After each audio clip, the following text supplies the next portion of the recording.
बिस्मिल्लाहिर्रहमानिर्रहीम। प्रोग्राम खरी बात के साथ मैं हूं हमीद भुट्टो। आज आपको मुल्क के अंदर जेल या कैद खाना या बंद खाना, उसकी दास्तान तो हर एक सुनता है। दास्तानें भी ऐसी कि बंदा सुनता जाए, और जेल से तो हर बंदा खौफ खाता है। और जेल में जाने से कोई भी अपनी खुशी से जाना नहीं चाहता। कोई बड़ा क्रिमिनल हो, बड़ा माइंड सेट हो, बड़ा टारगेट किलर हो, बड़ा जहादी हो, वो तो चाहता है कि कोई मसला नहीं, जेल जाता रहूँगा, जेल से निकल आऊँगा। इस निज़ाम के अंदर अगर जेलों की बात की जाए तो जेल कोई अभी से नहीं बने।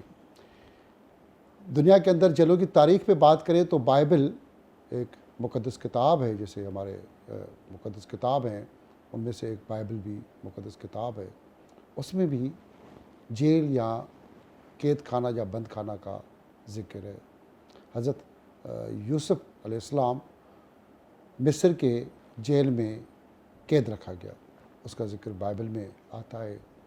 तो उसका मतलब है कि जेल कदीम दुनिया से लोगों को सुधारने या सियासी इंतकाम या हुकूमती इंतकाम या किसी मकसद के लिए कदीम ज़माने से चले आए हैं। जेल का बुनियादी मकसद होता है किसी को सज़ा देना, और सज़ा इसलिए दी जाती है कि सुधर जाए इंसान, उसकी इस्लाह हो। उस इस्लाह घर को जेल के अंदर, ख़ास करके अगर सिंध की बात करें तो वो जेलों से, बंद खाने से इस्लाह घर कैसे बने, इस पे बात करेंगे। हमारे साथ मेहमान है आज जो मौजूद हैं, काजी नज़ीर अहमद।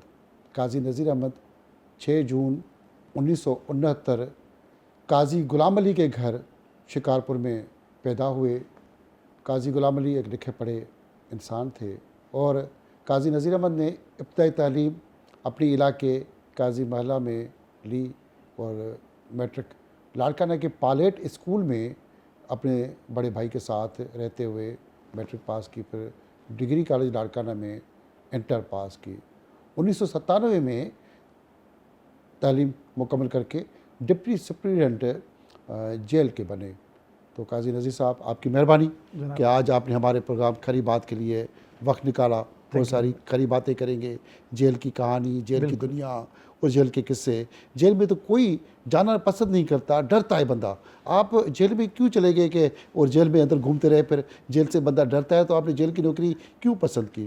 क्योंकि आप डर रहता था जेल से कि आपने जेल की तरफ निकल पड़े कि जेल की नौकरी। इत्तेफाक की बात है कि मैं यूनिवर्सिटी में पढ़ रहा था, तो एक एडवर्टाइजमेंट आई डिप्टी सुपरिटेंडेंट के लिए सिंध पब्लिक कमीशन में, और वो जब हम पास करके निकल गए, उसके भी 2-3 साल बाद वो कमीशन का इम्तिहान हुआ कंडक्ट। और मैंने ज़िंदगी में सिर्फ एक ही कमीशन के इम्तिहान में बैठा और वो पास कर लिया, ये हो गया। उसके बाद मैंने कहीं कोशिश ही नहीं की।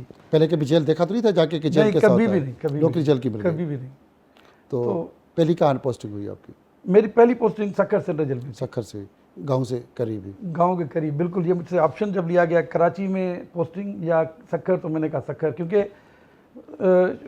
शिकारपुर के करीब था। और मैं क्लास 8 से जो निकला था गांव से, मतलब पायलट सेकेंडरी स्कूल लाड़काना में स्टडी, फिर वहीं से डिग्री कॉलेज लाड़काना से मैंने इंटरमीडिएट किया, और फिर वहाँ से जामशोरों में आ गया। जामशोरों के बाद फिर इधर SM लॉ कॉलेज में दाखिला लिया।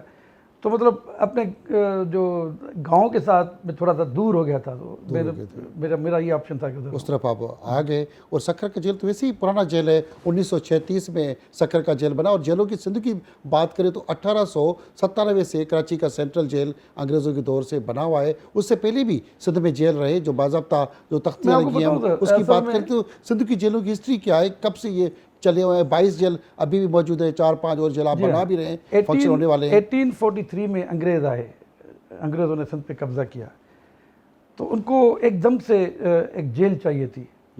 तो उस वक्त कोई और जेल बनी हुई नहीं थी अभी तक। एक किला था जो अफ़गानियों का बना हुआ था शिकारपुर में। वो मखदूश हालत में था, उसको उन्होंने रिपेयर करके, आजकल वहाँ न्यू फौजदारी थाना है, वहाँ एक किला होता था। उस किले में किले को थोड़ा सा वो करके रिहेबिलिटेट करके, और उसको उन्होंने जेल बनाई। उसका नाम रखा special jail Shikarpur. Special Shikarpur. और ये माजी में शिकारपुर 1843 में तो ही- सिंध की जी हाँ, गादी सिंध का की- शहर भी सिंध- रहा। सिंध का बहुत बड़ा शहर था। 3 सिर्फ कॉलेजेस होते थे जिनके साथ हॉस्टल्स भी होते थे। लिखे एक पढ़े लोगों का कराची शहर में, है। एक हैदराबाद में और एक शिकारपुर में। मतलब वाकई बहुत पढ़े लिखे लोगों का शहर है। वहाँ की अगर आप हॉस्पिटल देखेंगे, जो पार्टीशन से पहले बना हुआ हॉस्पिटल है, सिविल हॉस्पिटल नाम है आजकल उसका, वो एक हिंदू ने बनाई उसने झोली फैला फैला के पूरे हिंदुस्तान और से चंदा उसने करके उसने और अपना अपना नाम उसने नीचे बिल्कुल जमीन रखा हुआ है जमीन कि पे- हर बंदा उस पे पाँव रख के ताकि जाए कोई कि अकड़ ना ऊपर हो, वो अपना नाम भी नहीं लगाया तकब्बुर ना आए उसने। मुझे और कि वहाँ पे मैंने घोड़े इतना से बड़ा लेके काम पानी किया है। पिलाने की नदियाँ भी वो बहुत लगाई बहुत गई। वहाँ पे फिलैंथ्रोपिस्ट बहुत होते थे। मतलब आज की इंसानों तरह के वो लिए तो सामाजिक काम दिखावा नहीं था कि नीचे जमीन पे नहीं, हर बंदा नहीं, उसके नाम पे पाँव बिल्कुल। लगाए। अगर कोई और कुछ नहीं कर सकता था ना, गरीब तरीन बंदा, तो वो कहीं पे कोई दरख्त लगा देता था, उसकी सेवा करता था, उसको बड़ा करता था। वो जब बड़ा हो जाता था तो उसके चारों तरफ मटके पानी के भर पानी के के रखे होते थे। रखता था और हमेशा बस वहाँ पे उसका काम होता था कि लोगों को पानी पिलाए। और ये तो फिलैंथ्रोपी बहुत ज़्यादा थी। तो जेल वहाँ पहली जेल उन्होंने वहाँ बनाई। फिर लेकिन 1901 तक आते आते वो जेल की हालत इतनी ख़राब हो गई, इनको ज़रूरत पेश आई कि शिकारपुर का ही एक हिस्सा था, तालका था, सखर। उन्होंने सखर में एक डिस्ट्रिक्ट जेल बनाई जो 1901 में शुरू हुई। वहाँ पे हेमू कलानी को जो शहीद हेमू कलानी, जिसने बगावत मतलब लड़के उसने आज़ादी के लिए, तो उसको वहाँ पे फांसी दी गई थी। और फांसी देना, इंतकाम लेना अंग्रेज के दौर में ज़्यादा था। और खास करके सूबा बादशाह से लेके हैदराबाद में कहें तो मतलब उस वक्त जेल यकीनन इंतकामी तौर बनाई गई। लोगों को, मुजरमों को सज़ा के लिए कम कहानी नज़र आ रही है। आपने क्या समझा कि ये वाकई कि मुजरमों को पकड़ने के लिए थी या लोगों को इंतकाम के लिए जेल बने? जैसे आपने कहा ना सर अपने इंट्रो में कि पनिशमेंट्स के लिए हैं जेलें। हकीकतन जब हम कॉलोनी थे, हम रैयत थे उनके, हम मकबूजा थे, उस वक्त 1895 अभी भी में कभी कभी और लगते हैं 1900 में 2 कवानीन बनाए गए जेलों के बारे में, द प्रिजनर्स एक्ट और द प्रिजन्स एक्ट। अंग्रेज़ों ने बनाए थे और वाकई सज़ा के लिए बनाए थे। लेकिन फिर खैर ये भी आपको बता दूं कि सिंध गवर्नमेंट पहली असेंबली है जिन्होंने 2000 में एक नया एक्ट पास किया है। बिल्कुल उसमें एक है जो United Nations minimum standard rules, उसका नाम मैंडेला रूल्स आजकल उनको कहा जाता है, कि लोगों के साथ, यूनाइटेड नेशंस के ये रूल्स, कि लोगों के साथ किस तरह पेश आना चाहिए, उनकी उनकी जो ह्यूमन डिग्निटी है, जो उनका हक है, उसको कैसे बरकरार रखा जाए। मतलब बहुत सी इसमें चीज़ें हैं जो हमने डिटो तकरीबन अपने नए रूल्स में इसको इनकॉर्पोरेट किया है। क्या ये वजह तो नहीं है कि सिंध में खास करके पाकिस्तान के जेलों की बात करें और पाकिस्तान के बाकी जेलों में अभी भी वो बरतानिया का कानून, वो सब कुछ रूल लागू है, सिंध असेंबली ने पास किया और सिंध के लोग ज़्यादातर, वो चाहे आसिफ जरदारी हो, बेनज़ीर भुट्टो हो, सब जेलों में ज़्यादा अताब का शिकार है। वो जैसे पहले माजी में अंग्रेज़ों के अताब, उसके बाद भी कंटिन्यू कोई ना कोई लीडर अताब का शिकार है। और पंजाब से भी नवाज शरीफ, शहबाज शरीफ, शाहिद खाकार अब्बासी, शहबाज शरीफ, ये भी सिंध के जेल लांडी में कैद रहे। और आप उस वक्त लांडी के मलिक जेल डिप्टी सुप्रीम थे, वो भी आपने आंखों से देखा। ये सब क्या सियासतदानों ने मिलकर असेंबली में इसलिए तो पास नहीं किया कि दोबारा हम जेल में जाएं तो हम बच सके? ऐसा तो नहीं है। ये है कि देखी तो सब ने जेलें, और वाकई तकलीफ तो जाहिर है, जेल एक बहुत तकलीफ वाली जगह होती है। हम कहते हैं सिंधी में कहते हैं, उर्दू में भी कहते हैं, पिंजरा अगर सोने का भी बना हुआ हो तो परिंदा बहरहाल कैद होता है। तो असल में फ्रीडम का जो लॉस ऑफ फ्रीडम है ना, ये बहुत बड़ी सजा है सेल्फ। जो बड़े बड़े सियासतदान होते हैं वो तो घरों में लग्जरीज और सहूलियत, एयर कंडीशन वो जो रहते हैं, उनको क्या एयर कंडीशन वगैरह जेलों में भी मिल जाती है, सहूलियात मिल जाती है? मैं बता रहा हूँ कि हम इंशाल्लाह ये सबके लिए करने जा रहे हैं ताकि सर्दी से, गर्मी से सबको बचाया जा सके। वो तो बड़े लोगों को तो अक्सर सहूलत मिलती है, छोटे लोगों को नहीं मिलती। नहीं, अब सब क्या वजह है? सबको किस तरह सहूलत मिलेगी? उनकी पहुंच ही नहीं होती तो कैसे सहूलत मिलेगी? नहीं, जो अप्लाई करता है मिल जाती है, उसको मिल जाती है। जेल के हवाले से बहुत सारी बातें आपसे करनी है, करी बातें, मगर वक्त है छोटा सा एक ब्रेक का।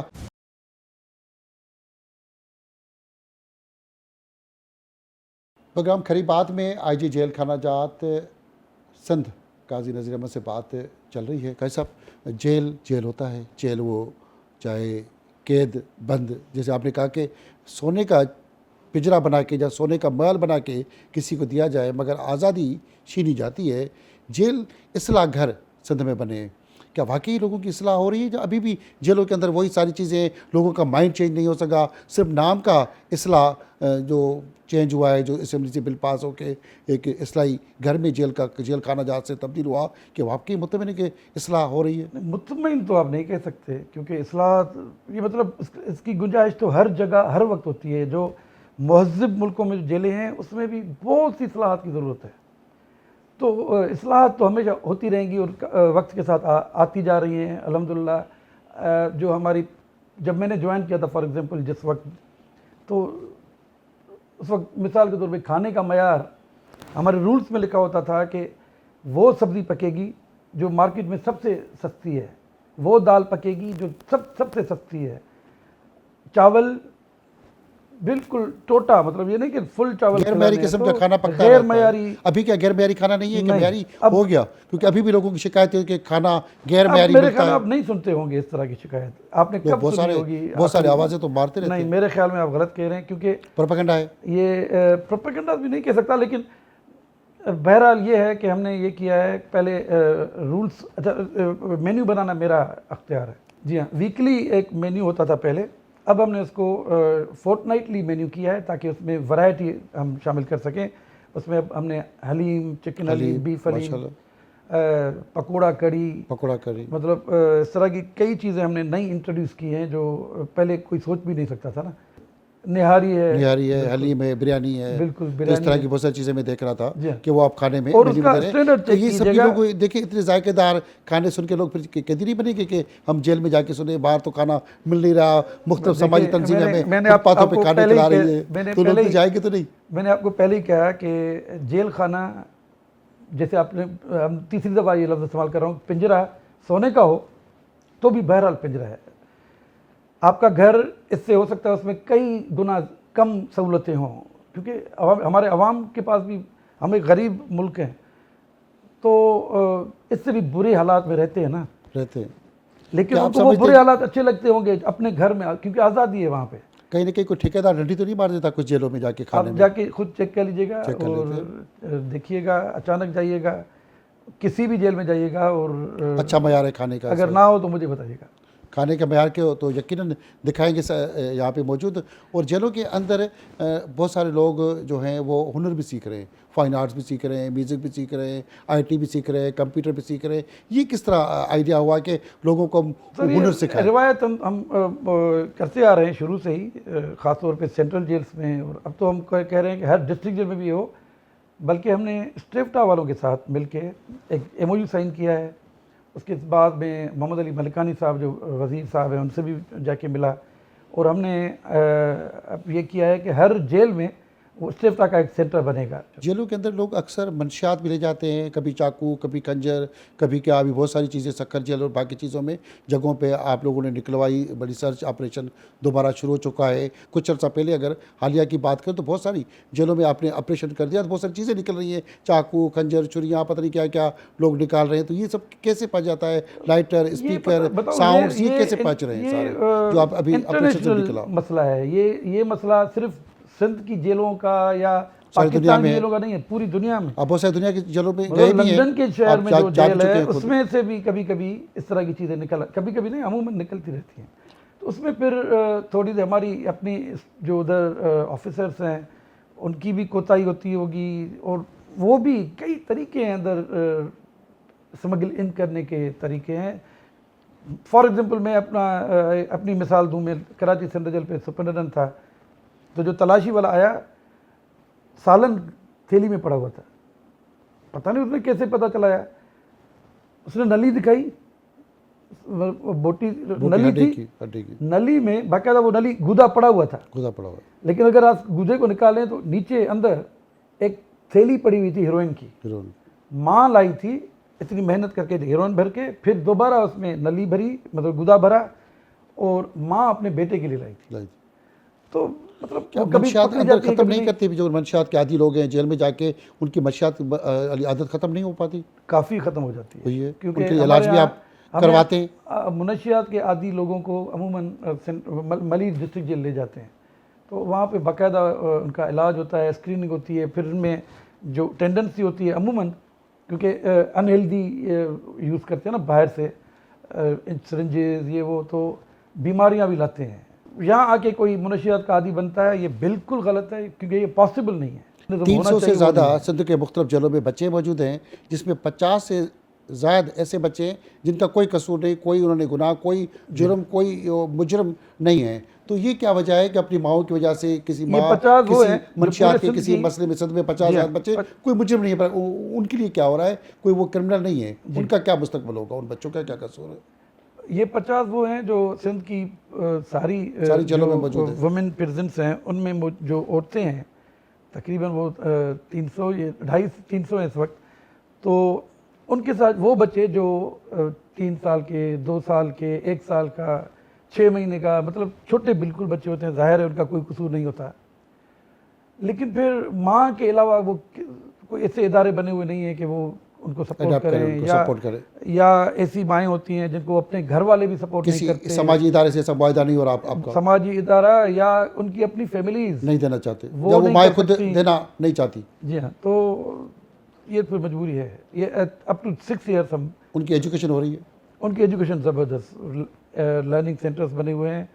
और अगर आप विजिट करना चाहें तो वुमेन प्रिजन है यहाँ पे, ख़वातीन का जेल भी है, ख़वातीन बहुत सारी जुर्म में आती हैं। क्या ख़वातीन के साथ कोई अपने ख़ानदानी तनाज़े पे किसी मसाइल के शिकार होकर, ज़्यादातर इस तरह की ख़वातीन तो नहीं है, मज़लूम कितनी ख़वातीन होंगी इसमें जो आप भी समझते होंगे कि इनके साथ वाकई जाती हुई आपके पास दरख्वास्तें आती होंगी? हमारे यहाँ देखें 23,000 अगर कैदी हैं तो उनमें से सिर्फ 250-300 औरतें हैं, तो ये भी अच्छी बात है। और अमूमन होती भी वो हैं जो बड़े किसी जुर्म में हैं, क्योंकि जजेस की भी ये कोशिश होती है, पुलिस की भी ये कोशिश होती है कि इनको अब हो गया है। अदलिया का निज़ाम किस तरह चल रहा है? अदलिया के निज़ाम से आप मुतमिन हैं कि अदलिया के निज़ाम की कुछ कमज़ोरी की वजह से तो आपके जेल नहीं भरते जा रहे कि पूरा खर्चा अदलिया का निज़ाम नहीं कहूँगा मैं, अदलिया का नहीं कहूँगा मैं, इसको क्रिमिनल जस्टिस सिस्टम में 3-4 होते हैं डिपार्टमेंट्स, जिसमें पुलिस, प्रिजन्स, प्रोसिक्यूशन और फिर बाकी पेरोल एंड प्रोबेशन, फिर अदलिया। जब तक ये सारे के सारे ठीक नहीं हो गए, हम तो खैर पेरोल वाले और हम तो मतलब आखिरी वो है ना, हमारे पास तो सिर्फ आते हैं लोग, इसमें हमारी कोई कंट्रीब्यूशन नहीं होती। यहाँ पे कंटिन्यू बहुत सारे ऐसे भी कैदी हैं जो कंटिन्यू सालों से जेल में पड़े हुए हैं, खाना खा रहे हैं और जेल के ऊपर उनका खर्चा बढ़ता जा रहा है। तो क्या ये निज़ाम को आप फिर भी कह रहे हैं कि ठीक है? किस तरह ठीक है? तो लोग तो यहाँ पे सड़ रहे हैं आपके जेलों में। मैंने कभी भी नहीं कहा कि ठीक है, मैं यही कह रहा हूँ कि निज़ाम में ख़राबी है। जिन लोगों को सज़ा मिली होती है उनको, या आम कैदी को जिसको सज़ा नहीं, वो सिर्फ ट्रायल पे है, कोई जुर्म नहीं किया, वो सब साथ ही होते हैं या अलग अलग होते हैं? अभी तक तो साथ है, मतलब होता अंदर जेल के अंदर ही अलग हिस्से बने होते हैं। क्या फिर उसका नतीजा ये तो निकलता कि वो जो सज़ा याफ्ता और नहीं, वो अलग अलग होते हैं, वो कोई बड़े क्रिमिनल बन के तो नहीं निकलेंगे? अलग अलग होते हैं, वो इकट्ठे नहीं रहते, होते हैं। ब्रेक के बाद मजीद काजी नज़ीर अहमद से बात करेंगे सिंध के जेलों की इस्लाह घर के हवाले से।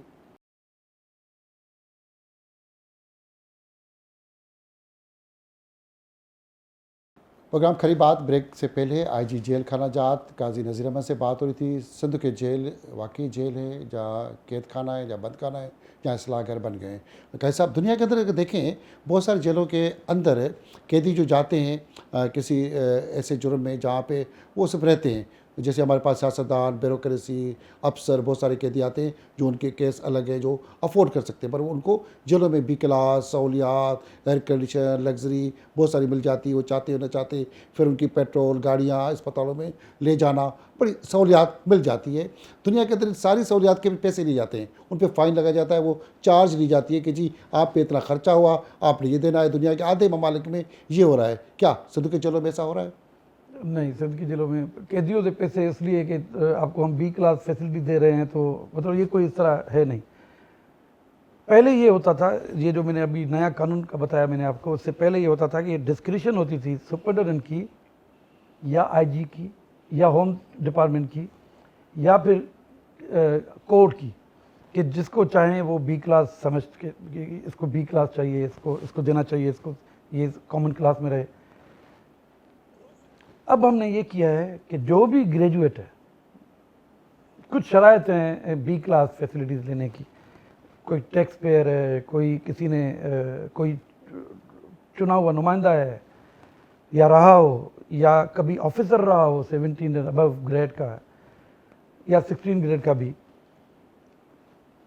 हमें डिस्क्रिप्शन नहीं है। उसको बी क्लास दे देते हैं। बी क्लास में देना क्या है। देते हैं, क्या देते हैं बी क्लास में? बी क्लास असल में कोई एक जगह का नाम नहीं है, बी क्लास फैसिलिटीज़ का नाम है। बी क्लास फैसिलिटीज़ में हम उनको फिर ये करते हैं कि वो अगर घर का खाना मंगवाना चाहे तो मंगवा सकता है, वहाँ पकवाना चाहे अपना वो पका सकता है, किचनेट बना होता है हल्का सा। इस टेलीविज़न फॉर एग्जांपल लोग आजकल समझते हैं कि ये भी कोई इलीगल वो फैसिलिटी है, नहीं। आपके पास बहुत सारे सियासी कैदी अक्सर आते हैं, जो मिनिस्टर भी रहते हैं, बड़े वजीर भी रहते हैं, तो कभी खौफ आता है कि दोबारा आके हमें नौकरी से निकाल देंगे, गले पड़ जाएंगे, पोस्टिंग जट जाएंगे, इस तरह को मसाइल का शिकार हुआ?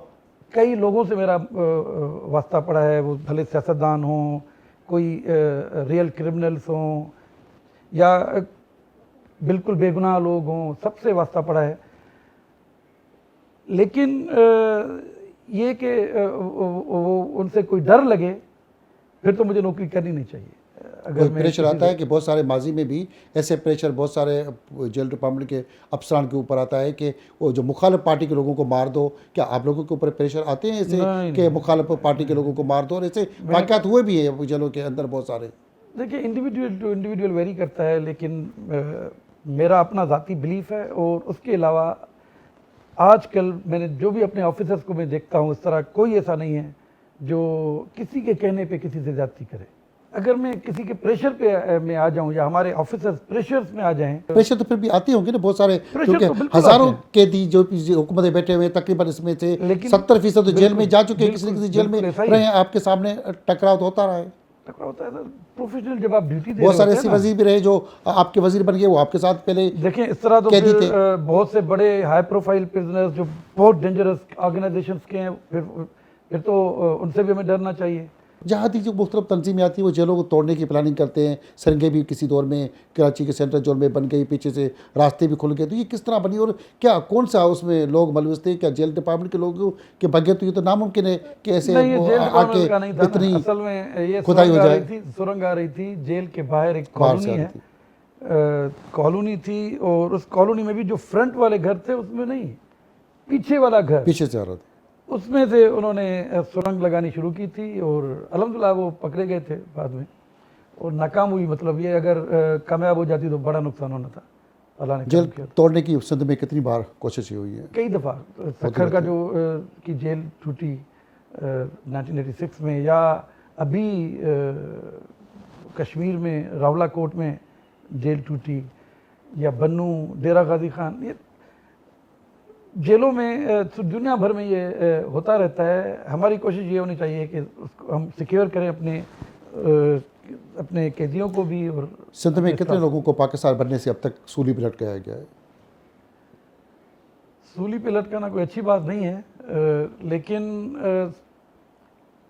एक ऐसा दौर आया किसी साहब का जिसके दौरान इतनी फांसियाँ हुई जितनी बाकी पूरे पाकिस्तान का जो भी वजूद जब से क़याम में आया है उसको मिला के भी उतनी सज़ाएँ नहीं हुई थी। आप ज़ालक के दौर की तो इशारा कर रहे हैं? जी हाँ। डिक्टेटर का दौर था 11-12 साल का कंटिन्यू, उस दौर में कितने लोगों को अटकाया गया? सारे पॉलिटिकल बदला था? नहीं, ये मुझे नहीं पता, लेकिन फांसियाँ उसमें बहुत ज़्यादा हुई। उसके बाद जो क्रिमिनल्स को कितनी फांसियाँ मिली हैं? फिर क्योंकि पीपल्स पार्टी के जो और जिसकी सिंध गवर्नमेंट भी है, वो क्योंकि उनके जो वो थे लीडर, बानी लीडर, वो फांसी के ज़रिए उनको मारा गया था, जुल्फ़िकार भुट्टो को, तो वो उसके ख़िलाफ़ हैं। कोशिश करते हैं कि जब उनकी हुकूमत आती है वो मॉरिटोरियम लगा देते हैं कि फांसियाँ हमारे दौर में नहीं होंगी। हमारे साथ काजी नज़ीर अहमद IG जेल सिंध मौजूद थे, और सिंध के जेल मुल्क के बाकी जेलों से किस तरह चेंज हुए हैं और सिंध हुकूमत ने किस तरह सिंध के जेलों को इस्लाह घर बनाया है, वो सारी चीज़ें आज आपको प्रोग्राम खरी बात में सुना भी रहे हैं, दिखा भी रहे हैं, साथ साथ में कि किस तरह सिंध के जेल नहीं इस्लाह सेंटर बन चुके हैं। 23,000 से ज़ायद सिंध के कैदी जो इन जेलों से तादाद के हिसाब से बहुत ज़्यादा है, और 22 जेलें सिंध के अंदर फंक्शनल हैं, बाकी 5 जेलें बन रही हैं। मज़ीद जेलों की ज़रूरत है। काजी नज़ीर के मुताबिक कि जिस तरह दुनिया के अंदर वो मुख्तलिफ जेल देख के आ रहे हैं, वैसे ही सिंध के जेलों की सूरत हाल इसलाह घर बनाने की उनकी ख्वाहिश है। हमें सब चीज़ों को नेगेटिवपन की तरफ से या मुखालफ की नज़र से देखने के बजाय जो पॉजिटिव है, जो अच्छाई है, वो भी दिखानी चाहिए। कि अगर हर वक्त हम सिर्फ ये रोते रहें कि जी ये सब ख़राब है, ये ख़राब है, अगर किसी इदारे के अंदर, किसी सेंटर के अंदर कोई अच्छाई हुई है, अगर जेल के अंदर खाना अच्छा मिल रहा है, लोगों की तरबियत हो रही है, वाकई इसलाह है, तो हमें उसको फिर मानना भी चाहिए। इसलाह मज़ीद मैं समझता हूँ कि इसमें गुंजाइश मौजूद है कि लोगों की मज़ीद इसलाह भी हो और पॉजिटिव चीज़ें हों। जेलों के अंदर मैं समझता हूँ कि दुश्मन को भी ना जाना चाहिए और लोगों को अपने रवैये को ठीक करके जेल जाने से गुरेज करनी चाहिए। मगर जो क्रिमिनल्स हैं वो तो जेल जाते रहेंगे और क्रिमिनल्स के लिए सख्त से सज़ाएँ होनी चाहिए और अदलिया का निज़ाम बेहतर होगा तो मैं समझता हूँ कि जेलों की मज़ीद ताकत बढ़ेगी। ये जेल ना होंगे, ये सज़ाएँ नहीं होंगी तो क्रिमिनल्स का और मज़ीद क्रिमिनल ज़हन बनता जाएगा। क्रिमिनल्स की सज़ा के लिए जेलों को जेल होना चाहिए, मगर साथ में इसलाह होनी चाहिए। वो चलो दिखाते हैं कि किस तरह कैदी वो सो रहे हैं।